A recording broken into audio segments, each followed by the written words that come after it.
મુખ્ય નર્મદા કેનાલમાં આપઘાત કરવા આવેલ યુવકને ફાયર બ્રિગેડ દ્વારા બચાવાયો.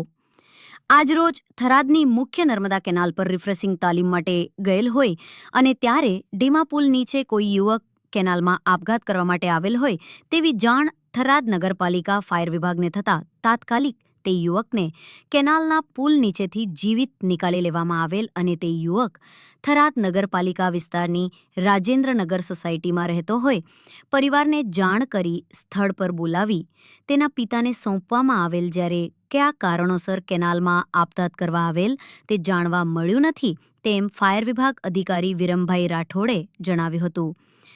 રમેશગીરી ગોસ્વામી, સરહદ ન્યૂઝ, બનાસકાંઠા.